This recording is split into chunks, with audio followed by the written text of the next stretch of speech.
हाँ तो भाई लैंग्वेज में प्रॉब्लम है। मराठी पेपर जो है वो बहुत ही ज्यादा हार्ड जा रहा है। 80 मार्क का पेपर बनता है भैया, उसमें से हमको हार्डली 50-60 मार्क्स मिल रहे हैं। किस प्रकार से हम कौन सी स्ट्रेटेजी फॉलो करके हम आराम से 70 प्लस मार्क गेन कर सकते हैं, ऐसी कुछ स्ट्रेटेजी हम सभी के साथ शेयर कर दो। देखो स्टूडेंट्स, बिल्कुल भी इधर उधर की बातें नहीं होंगी, पॉइंट टू पॉइंट बातें होंगी, हर एक चीज एकदम डिटेल में समझाऊंगा। अगर आपने इन सभी चीजों को सही में फॉलो कर दिया, मतलब मैं प्लान तो हमेशा देता हूं, बट उनमें से रेयरली कुछ ही स्टूडेंट्स होते हैं जो कि उस प्लान को सही में एग्जीक्यूट करते हैं रियल लाइफ में। अगर आप में दम होगा, अगर आप सही में इसको एग्जीक्यूट करोगे, तो कोई माइका लाल नहीं है जो आपके मराठी जैसे सब्जेक्ट में मार्क्स कट कर देगा। Marathi is one of the most simplest subject we have. अगर आपको इससे डर लग रहा होगा तो भाई अभी तक आपको इसकी स्ट्रेटजी सही से मालूम नहीं थी। देखो स्टूडेंट्स, मैथ्स, साइंस और एसएसटी ये 300 मार्क के होते हैं और बाकी के जो तीनों लैंग्वेज होते हैं वो 300 मार्क के होते हैं। दैट मींस जितना लैंग्वेज को इंपॉर्टेंस देना चाहिए उतना हम नहीं देते हैं। That is the reason why हमारे परसेंटेज डाउन हो जाते हैं। स्टूडेंट्स फटाफट से शुरू करते हैं। देखो स्टूडेंट्स, इसमें पूरा की पूरा मराठी की मैं स्ट्रेटजी दूंगा आप सभी को, जिसमें हम आराम से 70 प्लस मार्क कैसे गेन कर सकते हैं, ईच एंड एवरीथिंग डिटेल में समझाने वाला हूं। सबसे पहले बुक और पेन लेके बैठना। देखो स्टूडेंट्स, ये है हमारे कुछ पर्टिकुलर पैटर्न पेपर जो हमको दिया गया है, जो आपको टर्म एग्जामिनेशन, प्रीलिम्स और बोर्ड्स में आने वाला है। ठीक है, तो देखो हमारे पास 5 विभाग होते हैं। ठीक है, पहला विभाग होता है गद्य, दूसरा होता है पद्य, तीसरा जो विभाग होता है मतलब सेक्शन जो होता है वो होता है स्थूल वाचन, चौथा जो होता है वो होता है ग्रामर, भाषाभ्यास वगैरह, और जो फिफ्थ वाला होता है students that is nothing but that is the writing skills. अभी सबसे ज्यादा जो वेटेज दिया गया है वो राइटिंग स्किल को दिया गया है, फिर ग्रामर को दिया गया है और फिर पद्य विभाग को दिया गया है या फिर गद्य विभाग को। अभी देखो कैसे कैसे शुरू करना है। सबसे पहले स्टूडेंट्स ध्यान से समझना, स्टेप नंबर 1 में यहाँ पे क्या क्या दे रहा हूं ध्यान देना। Step number 1, first of all आपको जो भी सेक्शन है ध्यान से समझना, कौन सा सेक्शन आप सबसे पहले करोगे। सबसे पहले आप सेक्शन करोगे सेक्शन नंबर 3। सेक्शन नंबर 3 में होता है स्टूडेंट्स स्थूल वाचन। अभी स्टूडेंट्स ये जो स्थूल वाचन है ध्यान से समझना, स्थूल वाचन ये पूरा की पूरा स्टूडेंट्स लर्निंग है। मतलब कि अगर मैं फर्स्ट टर्म की बात करूं तो फर्स्ट टर्म में हमारे पास 4 से 5 कुछ स्थूल वाचन होंगे, पोयम के भी होते हैं और क्या बोलते हैं विच इज हमारे लेसन के भी होते हैं, तो 4 से 5 होंगे। अगर आप पूरा की पूरा कर रहे हो तो 6 से 8 आपको स्थूल वाचन मिलेंगे। अभी स्टूडेंट्स इसमें पूरा की पूरा लर्निंग होता है। लर्निंग मतलब कि क्वेश्चन एंड आंसर वाइज होता है। दैट मीन्स अगर आप पूरा स्थूल वाचन कर लोगे तो आपके 6 मार्क्स कवर हो जाएंगे, तो 6 मार्क्स आपको कवर कर देंगे। देखो मैं हार्डली पकड़ के चलता हूं, पूरे के पूरे स्थूल वाचन अगर मैं पूरे पेपर का भी निकालूं तो हार्डली स्टूडेंट्स 15 से 17 क्वेश्चन आंसर्स होंगे। ठीक है, 15 to 17 होंगे। अभी स्टूडेंट्स मैं इसको क्या करता हूं, इसको मैं आपको दे रहा हूं विच इज 1.5 दिन में आपको दे रहा हूं। ठीक है, 1.5 डेज में आपको दे रहा हूं। 1.5 दिन के अंदर अंदर स्टूडेंट्स आपको पूरे के पूरे स्थूल वाचन के जितने भी क्वेश्चन एंड आंसर्स है सबसे पहले आप वो निपटाओगे। मतलब आपके कितने मार्क कवर हो जाएंगे students, you will cover your 6 marks from the paper. ठीक है, तो देखो भैया ने 6 मार्क का तो आपको बता दिया। उसके बाद स्टूडेंट्स नेक्स्ट वाला क्या करोगे, उसके बाद आएगा स्टूडेंट्स हमारा स्टेप नंबर 2। अच्छे से समझ के लेना। पहले क्या करोगे, पहले सेक्शन नंबर 3 करोगे जिसमें स्थूल वाचन है, पूरा की पूरा लर्निंग है, मतलब क्वेश्चन एंड आंसर्स होते हैं। डायरेक्टली रट्टा मार देना, समझ के लेना और मन से भी लिखे तो मार्क मिल जाएंगे। 15 से 17 कुछ होंगे स्थूल वाचन, 1.5 दिन में आपको दे रहा हूं। उसके बाद हम आएंगे विच इज नेक्स्ट जो आपको करना है स्टेप 2। उसमें आपको करना है स्टूडेंट्स सेक्शन नंबर 4। ध्यान से समझना, सेक्शन नंबर 4 जो होता है वो बेसिकली ग्रामर होता है। ठीक है, पूरा की पूरा ग्रामर, जिसको हम मराठी में व्याकरण किंवा भाषाभ्यास आपण त्याला म्हणतो। आता व्याकरण आणि भाषाभ्यास तुम्ही कुठून करणार आणि किती मार्काचा असतो तो लक्षात ठेवा। भाषाभ्यास किंवा व्याकरण जो असतो पोरांनो तुम्हाला 16 मार्काचा असतो, 16 मार्क्स का होता है। आता ते 16 मार्क तुम्ही कसे प्राप्त करणार, बघा विद्यार्थी मित्रांनो, मी फक्त 30 मिनिटांमध्ये तुम्हाला पूर्णची पूर्ण ग्रामरवर एक डिटेलमध्ये व्हिडिओ बनवला आहे। आता तुम्ही म्हणणार भैया ते कुठे भेटणार आम्हाला, बघा मी लिंक काय करतोय, मी लिंक डिस्क्रिप्शन मध्ये देतोय। आता तुम्ही म्हणणार भैया खरंच ते व्हिडिओ व्हॅल्युएबल आहे का, विद्यार्थ्यांनो त्याला 2 लाख पेक्षा जास्त विद्यार्थ्यांनी मागच्या वर्षापासून बघितलेलं है।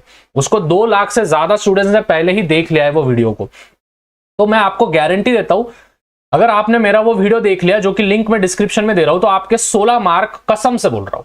ठीक है, देखो राइट हैंड से कसम खा रहा हूं, कसम से बोल रहा हूं, अगर शिद्दत से आपने वो वीडियो देखा एकदम तो आपके 16 मार्क्स पूरे कवर हो जाएंगे। ठीक है, तो वो 16 मार्क्स आपके कवर हो गए। मतलब स्टेप 2 में स्टूडेंट्स, स्टेप 2 में आते आते हमारे इधर 6 मार्क कवर हो गए ऊपर और यहाँ पे 16 मार्क कवर हो गए। 6 और 16 कितने हो गए, 22 मार्क स्टूडेंट्स। 80 में से 22 मार्क हमारे कवर हो गए। यस और नो, यस और नो, यस सर। तो देखो हमारा स्थूल वाचन हो गया, हमारा ये हो गया। अभी इसको मैं दे रहा हूं बस आधा दिन, ठीक है, मतलब आधा दिन में इसको दे रहा हूं, मतलब 2 दिन के अंदर स्टूडेंट्स, ठीक है, 2 दिन के अंदर अंदर आपका कितना हो जाएगा, 22 मार्क कवर हो जाएगा। अभी तीसरे दिन आपको क्या करना है, ध्यान से समझना, which is step number 3। Step number 3 में आपको आना है स्टूडेंट्स, विच इज विभाग 5 में। अभी विभाग 5 में क्या है, विभाग 5 में स्टूडेंट्स पूरा की पूरा, ध्यान से समझना, विभाग 5 में पूरा की पूरा राइटिंग स्किल्स है। जी हाँ, पूरा की पूरा राइटिंग स्किल है। राइटिंग स्किल स्टूडेंट्स मजाक नहीं करूंगा, 24 मार्क है। अभी देखो मोस्टली स्टूडेंट्स को 24 में से पूरे 24 तो नहीं मिलते, 24 में से 20 मार्क आपको मिल सकते हैं, ठीक है, पकड़ के चलना। 4 मार्क का ऊपर नीचे हो जाता है, विलांटी, काना, मात्रा, उकार वगैरह, वो कभी कभी गलत हो गया तो मार्क्स आपके डिड्यूस हो जाएंगे स्पेलिंग्स में। तो विभाग 5 जो होगा, जो कि राइटिंग स्किल होगा, इसका भी स्टूडेंट्स एक वीडियो मैंने बनाया है, अगर आप वो डिटेल में देख लोगे तो आपका भी वो कवर हो जाएगा। इसके लिए मैं आपको स्टूडेंट्स 2 दिन दे रहा हूं। अभी क्या करना, पहले सबसे पहले दिन आपको क्या करना है, विच इज, देखो मैं ऑप्शन आपको दे रहा हूं। सबसे पहली चीज तो सारांश लेखन आप नहीं करोगे, ठीक है, आप कौन सा करोगे, आप इसमें से पत्र लेखन करोगे। उसके बाद जाहिरात लेखन, बातमी लेखन और कथा लेखन, इसमें से आप स्टूडेंट जाहिरात लेखन करोगे और कथा लेखन करोगे। बातमी लेखन नहीं करने का, अभी क्यों नहीं करने का, जो भैया ने बोला वो ध्यान में रखो। उसके बाद जो 8 मार्क को आता है, इनमें से कोई भी आपको पुढील 3 कृती विचारना, त्यांपैकी कोणतीही एक तुम्ही सोडवा, 8 मार्क के लिए आता है। एक है स्टूडेंट्स प्रसंग लेखन, जो आपके साथ इंसिडेंट हुआ है। एक है आत्मकथन। आत्मकथन तो भाई कभी लिखने का नहीं, आत्मकथन मतलब ऑटोबायोग्राफी, ठीक है, मतलब वो बोलेंगे बॉटल है तो बॉटल पे आत्मकथा लिखो। अभी बॉटल कैसे बनी, क्यों बनी, कैसा बनी, सब उसको एज अ बॉटल बोल के आपको लिखना होता है, तो वो नहीं करना। और फिर उसके बाद आता है वैचारिक लेखन। तो देखो स्टूडेंट्स, दोनों में से आप कोई भी एक लिख सकते हो, जो टॉपिक आपको पसंद आया वो, ठीक है। इस पे एक डिटेल में वीडियो बनाया है, उन दोनों के लिंक्स मैं नीचे दे दूंगा। मतलब देखो यहाँ पे 20 मार्क और यहाँ पे 22 मार्क, मतलब स्टूडेंट 4 दिन के अंदर आपके कितने मार्क्स कवर हो रहे हैं, 44 मार्क्स लगभग कवर हो रहे हैं स्टूडेंट्स। कितने दिन के अंदर, 4 दिन के अंदर अंदर। यस और नो, सिंपल लग रहा है? सभी जन चैट्स में लिखेंगे यस भैया सिंपल लग रहा है। और जो भी यहां तक वीडियो देख रहा है, हैशटैग चैलेंज एक्सेप्टेड, ठीक है, हैशटैग चैलेंज एक्सेप्टेड ऐसा कमेंट्स में लिखोगे तो मेरे को समझ में आ जाएगा कि हाँ भाई मेरे लाला लोग यहां तक वीडियो देख चुके हैं, ठीक है। तो 44 मार्क्स हो गए। अभी बची बात बाकी की। देखो स्टूडेंट्स, यहाँ पे ध्यान में रखना, जितने भी पोएम्स के काव्य सौंदर्य है, वो काव्य सौंदर्य आपको 2 मार्क के लिए करना है। और ध्यान से सुनो, यहाँ पे स्टूडेंट जो 8 मार्क के लिए आता है, वो आता है एप्रिसिएशन पोयम में। तो पोयम मेरे ख्याल से पूरे के पूरे, अगर मैं इंग्लिश मीडियम की बात करूं तो टोटल जो पोयम्स है, ठीक है, टोटल जो पोयम्स है, जहां तक मुझे पता है 6 पोयम्स होंगे, ठीक है। तो 6 पोयम्स के जो भी एप्रिसिएशंस है, ठीक है, 6 पोयम के जो भी एप्रिसिएशंस है, वो एप्रिसिएशंस प्लस काव्य सौंदर्य, ठीक है, प्लस काव्य सौंदर्य, ये आपको करना है। तो ये एप्रिसिएशन और काव्य सौंदर्य, देखो एप्रिसिएशन 8 मार्क का होता है, ठीक है, appreciation will be of 8 mark, और काव्य सौंदर्य जो होता है वो 2 मार्क। तो 8 और 2 कितने हो गए, 10 मार्क।